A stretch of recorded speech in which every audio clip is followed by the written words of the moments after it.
پیغام رمضان۔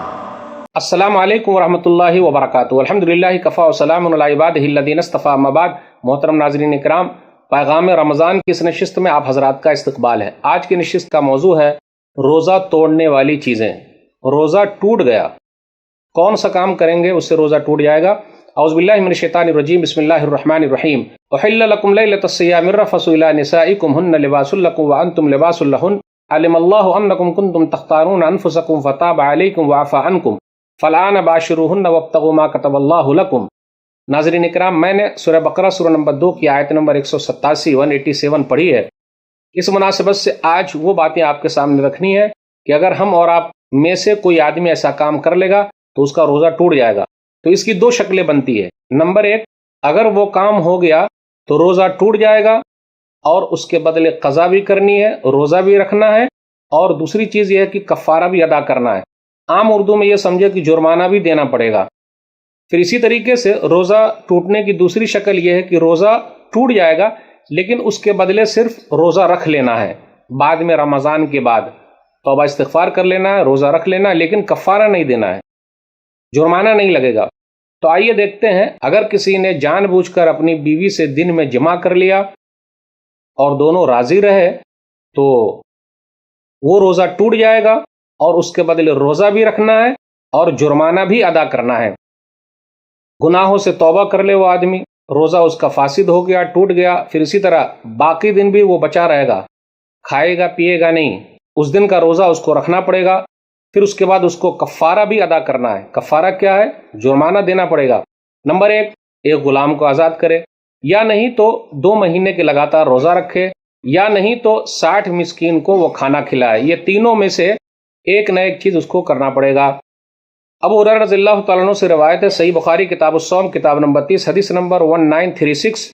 ابو ہریرہ رضی اللہ تعالیٰ عنہ کہتے ہیں کہ ہم لوگ نبی صلی اللہ علیہ وسلم کے پاس بیٹھے ہوئے تھے تو ایک آدمی آیا اور کہا ہلکت، میں ہلاک ہو گیا۔ تو نبی صلی اللہ علیہ وسلم نے فرمایا ما لک، کیا ہوا؟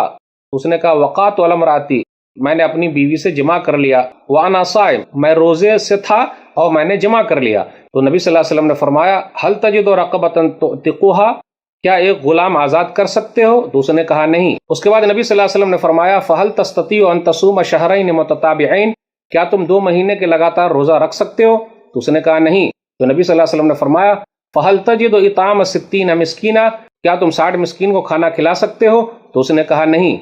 پھر اس کے بعد تھوڑی دیر نبی صلی اللہ علیہ وسلم بیٹھے رہے، وہ آدمی بھی بیٹھا رہا۔ پھر اس کے بعد نبی صلی اللہ علیہ وسلم کے پاس کھجوریں آئی تو آپ صلی اللہ علیہ وسلم نے فرمایا کہاں ہے وہ آدمی؟ تو اس نے کہا میں ہوں۔ خذ ھذا فتصدق بھی، لے لو اور صدقہ و خیرات کرو۔ تو اس آدمی نے کہا الا افقر منی یا رسول اللہ، اللہ کے رسول صلی اللہ علیہ وسلم مجھ سے بڑا فقیر کون ہوگا؟ فواللہ ما بین لابتیھا اہل بیت افقر من اہل بیتی، اللہ کی قسم میں ہی سب سے زیادہ فقیر ہوں، محتاج ہوں۔ نبی صلی اللہ علیہ وسلم نے فرمایا اطعمہ اہلک، جاؤ اپنے گھر والوں کو کھلا دو۔ تو اسے یہ پتہ چلا، غور کرنے کی بات ہے کہ اگر عورت بھی راضی رہی اور مرد بھی، دونوں، پھر دونوں کو کفارہ ادا کرنا پڑے گا الگ الگ۔ اور اگر مرد نے زور زبردستی کی ہے تو عورت کے اوپر کفارہ نہیں ہے، بلکہ وہ کیا کرے گی؟ اس کے بدلے روزہ رکھ لے گی۔ پھر اسی طریقے سے اگر رمضان کے بعد قضا روزے ہے اور اس میں اگر کسی نے جمع کر لیا تو اس دن کا روزہ ٹوٹ جائے گا، کفارہ ادا نہیں کرنا ہے، کیونکہ کفارہ رمضان کے فرض روزے کے بارے میں ہے۔ پھر اسی طرح اگر کوئی مسافر ہے، سفر میں ہے اور سفر میں اپنی بیوی سے مل لیا تو اس پر روزے کی قضا نہیں ہے، کیونکہ حالت سفر میں روزہ نہ رکھنے کی رخصت ہے۔ اگر جب مسافر حالت سفر میں ہو اور بیوی سے جمع کر لے تو اس پر روزے کی قضا ہے، کیونکہ سفر کے لیے حالت سفر میں روزہ نہ رکھنے کی رخصت ہے۔ لیکن اگر وہ روزہ رکھے ہوا ہے تو اس کو بس اس روزے کے بدلے روزہ رکھنا ہے، لیکن کفارہ ادا نہیں کرنا ہے۔ اسی طرح اگر کوئی بیمار روزے دار جمع کر لے اور بیماری کی وجہ سے اس کو روزہ نہ رکھنے کی رخصت ہے، لیکن وہ تکلف کرتے ہوئے روزہ رکھ لے اور پھر وہ اپنی بیوی سے جب وہ حیض کے بعد پاک ہو گئی ہے تو مل لے تو اس پر صرف اسی دن کی قضا ہے۔ اور اگر صحت مند آدمی روزہ رکھ کر جمع کر لے، پھر دن میں کسی وقت بیمار پڑ جائے تو اس بیماری کی وجہ سے اس پر روزہ نہ رکھنے کی رخصت ہے۔ بیمار پڑ گیا تو روزہ نہ رکھنے کی رخصت ہے، لیکن اس کے اوپر کفارہ لازم آئے گا۔ اسی طرح جو شخص دن کے ابتدائی وقت میں مجامعت کر لے، مل لے، پھر دن میں کسی وقت سفر پہ نکلے تو اس کے لیے افطار کی اجازت ہے اور کفارہ اس کے اوپر لازم آئے گا، اس لیے کہ اس نے افطار کی رخصت سے پہلے ہی موسم رمضان کے احترام میں بے حرمتی کی ہے۔ اگر کسی روزہ دار کو، چاہے وہ میاں بیوی ہو، اگر روزے کے مسائل نہیں معلوم ہے اور غلطی سے ایسا ہو گیا ہے تو راجح قول یہ ہے کہ کسی طریقے کا ان لوگوں کے اوپر کفارہ نہیں ہوگا، لیکن اس روزے کی قضا ہوگی تاکہ وہ بعد میں پورا کر لے۔ لیکن ہم اور آپ دنیا کے معاملے میں بڑے ہوشیار ہیں، دین کے معاملے میں کیوں نہیں؟ ہمیں اور آپ کو دین کے معاملے میں بھی ہوشیار ہونا چاہیے، رمضان کے مسائل معلوم ہونے چاہیے۔ صحیح بخاری کتاب الصوم کتاب نمبر 30 باب نمبر 26، حسن اور مجاہد نے کہا ان جامع ناسیا فلا شیء علیہ، اگر اس نے بھول کر کے جمع کر لیا تو اس کے اوپر کوئی حرج نہیں۔ اب آئیے ذرا وہ چیزوں کا ذکر ہو جائے کہ اگر کسی نے ایسا کر لیا تو روزہ تو ٹوٹ جائے گا، لیکن اس کے بدلے صرف اس کو اس دن کا روزہ رکھنا ہے، کفارہ نہیں دینا ہے، جرمانہ نہیں دینا ہے۔ جان بوجھ کے کسی نے کھا پی لیا تو اس دن کا روزہ ٹوٹ جائے گا، لیکن بھول کے کھا لیا تو اللہ معاف کر دیں گے۔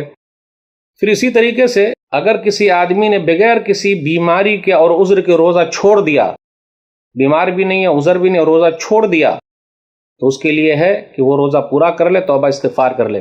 اسی طرح عورت کو اگر حیض آیا، نفاس آیا، مہینے سے ہے یا پھر بچے کی پیدائش ہوئی ہے تو ان کا روزہ ٹوٹ جائے گا۔ نماز تو نہیں پڑھنی ہے لیکن روزے کی ادائیگی ہے۔ جس وقت حیض شروع ہوا، چاہے شروع میں ہو جائے شروع یا دن میں شروع ہو یا شام میں افطاری سے پہلے ہی کیوں نہ شروع ہو، تو اس دن کا روزہ ٹوٹ جائے گا۔ صحیح بخاری کتاب الحیض کتاب نمبر 6 باب نمبر 6 باب ترک الحائض الصوم حدیث نمبر 304 304 الیس اذا حاضت لم تصلی ولم تصم، نبی صلی اللہ علیہ وسلم نے فرمایا کیا حائضہ عورت وہ روزہ نہیں رکھتی اور نماز نہیں پڑھتی، کیا ایسی بات نہیں ہے؟ بولا ہاں ایسا تو ہے کہ وہ نہ وہ روزہ رکھتی ہے اس حالت میں، نہ نماز پڑھتی ہے، لیکن کچھ بہنیں ایسی ہے کہ اسی حالت میں روزہ بھی رکھے ہوئے ہیں۔ جی نہیں، ایسا کرنا منع ہے۔ تو بولے ارے سب کے سامنے کیسے کھائیں گے؟ تو بھائی ٹھیک ہے آپ مت کھائیے، لیکن چپکے سے اپنا روزہ تو توڑے رہیے، اپنے اوپر زور زبردستی کیوں کر رہے ہیں؟ جب اللہ نے معاف کر دیا ہے تو ہم اور آپ کون ہوتے زور زبردستی کرنے والے؟ پھر اسی طرح اگر جان بوجھ کر کسی نے قے کر لیا تو اس کا روزہ ٹوٹ جائے گا، لیکن اگر خود سے قے ہو گیا تو روزہ نہیں ٹوٹے گا۔ سنن ابی داؤد کتاب الصیام حدیث نمبر 2380 وَإِنِ اسْتَقَاءَ فَلْيَقْضِ، اگر اس نے زبردستی قے کیا تو اس کا روزہ ٹوٹ جائے گا۔ پھر اسی طریقے سے اگر کوئی آدمی کوئی چیز نگل جائے، اپنے منہ میں ڈال لے، تو اس سے اس کا روزہ اس دن کا ٹوٹ جائے گا، اس کے بدلے بعد میں روزہ رکھنا ہے۔ صحیح بخاری کتاب الصوم کتاب نمبر 30 باب نمبر 32 باب الحجامہ والقیل الصائم۔ عبداللہ بن عباس رضی اللہ تعالیٰ عنہ اور اکرمہ نے کہا الصوم مما دخل ولیس مما خرج، روزہ اندر داخل کرنے سے ٹوٹتا ہے، نکلنے سے نہیں ٹوٹتا۔ پھر اسی طرح اگر کسی آدمی نے طاقتور انجیکشن لے لیا تاکہ اس کو طاقت ملے تو اس کا روزہ اس دن کا ٹوٹ جائے گا اور اس کے بدلے اس کو ایک روزہ رکھنا پڑے گا۔ اسی طرح اگر کوئی آدمی مرتد ہو جائے تو اس کا روزہ ٹوٹ جائے گا۔ پھر اسی طرح اگر کوئی آدمی بے ہوش ہو جائے تو اس دن کا روزہ نہیں ہوگا، بلکہ اس کے بدلے اس کو ایک روزہ رکھنا پڑے گا اور اسے کوئی کفارہ بھی نہیں دینا ہے۔ پھر اسی طرح اگر کسی آدمی کے جسم سے خون اتنے مقدار میں نکل جائے کہ وہ بے ہوش ہو جائے، کمزوری آ جائے، تو ایسے آدمی کا بھی اس دن کا روزہ ٹوٹ جائے گا اور اس کے بدلے اس کو بعد میں روزہ رکھنا پڑے گا۔ لیکن اتنا خون دیتا ہے کہ اس کو کمزوری نہیں ہوتی تو اتنا خون دینا جائز ہے، خون ڈونیٹ کرنا جائز ہے، بلڈ ڈونیٹ کرنا جائز ہے۔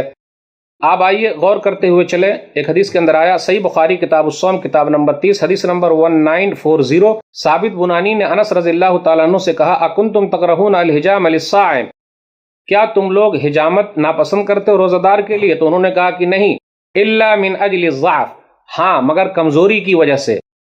تو اسے یہ پتا چلا کمزوری کی وجہ سے روزہ جو ہے اس دن کا ٹوٹ جائے گا، لیکن اگر کمزوری نہیں ہے تو روزہ ٹوٹے گا نہیں۔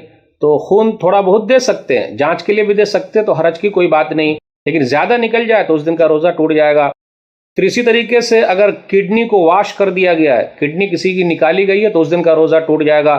پھر اسی طریقے سے جان بوجھ کر اگر کسی نے اپنے منی کو نکال لیا تو کچھ علماء کہتے ہیں کہ اس کا روزہ ٹوٹ جائے گا۔ مغنی کے اندر ذکر ہے، ابن قدامہ رحمہ اللہ نے ذکر کیا جلد نمبر 3 صفحہ نمبر 179 میں وَلَوْ اسْتَمْنَا بِيَدِهِ فَقَدْ فَعَلَ مُحَرَّمًا وَلَا يَفْسُدُ صَوْمُ إِلَّا أَن يُنْزِلَ فَإِنْ أَنْزَلَ فَسَدَ صَوْمُهُ، اگر اس نے اپنے ہاتھ کا استعمال کیا، جیسے لوگ کچھ کپڑے کا استعمال کر رہے ہیں، کچھ اور چیز کا استعمال کر رہے ہیں، اور اس طرح اس کی منی نکل آتی ہے تو اس نے غلط کام کیا، اس کا روزہ نہیں ٹوٹے گا جب تک کہ انزال نہ ہو جائے، لیکن اگر انزال ہو گیا، نکل گیا تو اس کا روزہ ٹوٹ جائے گا۔ تو یہ چند باتیں تھی آج کے درس میں۔